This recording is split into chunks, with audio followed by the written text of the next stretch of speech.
Hello, hello.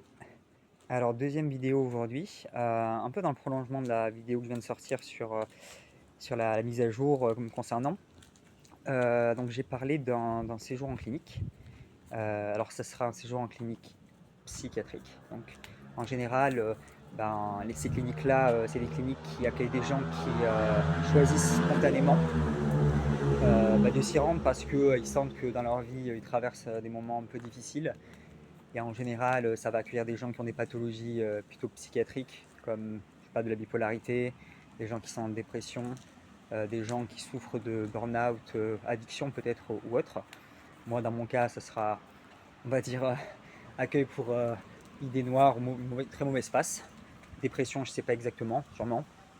Ça n'a pas été diagnostiqué, mais je pense quand même que j'en fais une.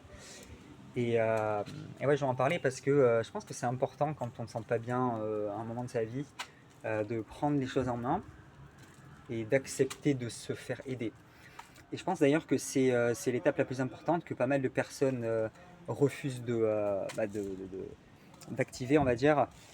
C'est toujours compliqué hein, d'aller dans ces environnements-là parce qu'on a l'impression qu'on rentre un peu dans un milieu, qu'on rentre dans un milieu on va côtoyer des gens qui sont fous, des choses comme ça.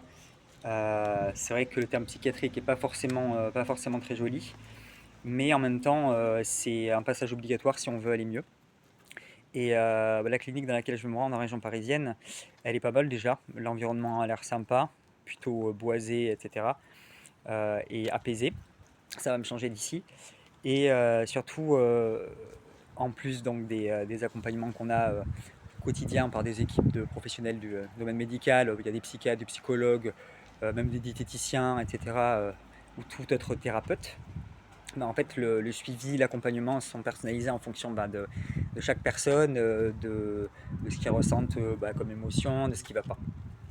Et parmi ce qu'ils proposent, ce qui est proposé par l'établissement, il y a pas mal d'activités qui sont orientées axées art-thérapie. Et je trouve ça intéressant parce que moi, c'est vraiment quelque chose que je ressentais en ce moment, c'est que j'avais pas trop déjà d'activités, parce que j'avais envie de rien faire, honnêtement, j'avais pas trop de motivation. J'ai un rythme aussi dégueulasse de vie parce que je me couche littéralement à 5 heures du matin, je me lève à 13-14 heures, ce qui n'est pas forcément bien.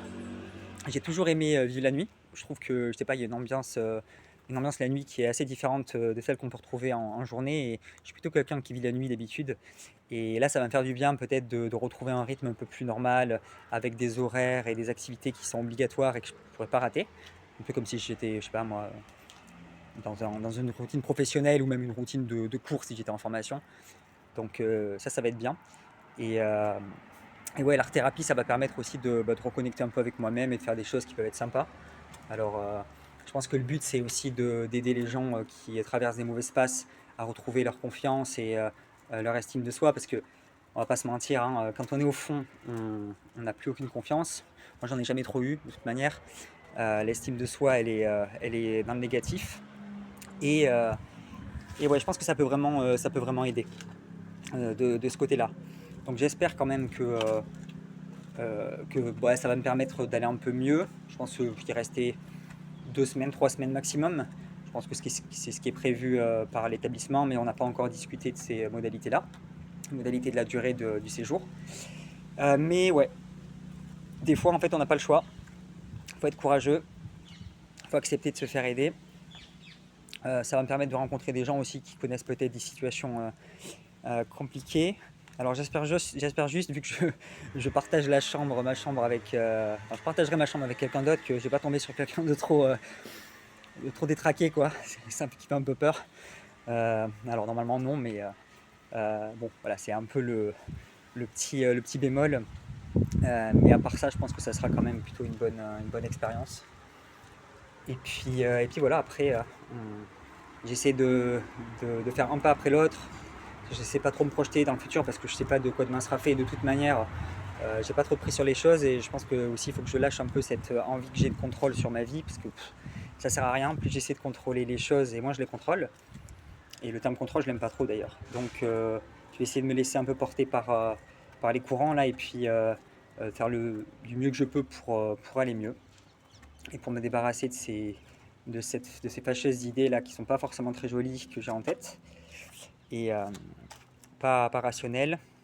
un peu désespéré. Et voilà quoi, j'espère que ça fera son effet. Et puis voilà, donc ouais, je pense que je ferai j'essaierai de faire des vidéos là-bas durant les temps de pause. Je pense que j'aurai pas des activités constamment. Je vais essayer aussi quand même de me déconnecter pas mal des écrans, même si je suis relativement limité à ce niveau-là, même chez moi. Mais voilà, mis à part mon portable là, que j'ai pour faire ces vidéos, je vais essayer de. Il n'y aura pas d'ordi, pas de télé. Bon, la télé, je m'en fous totalement.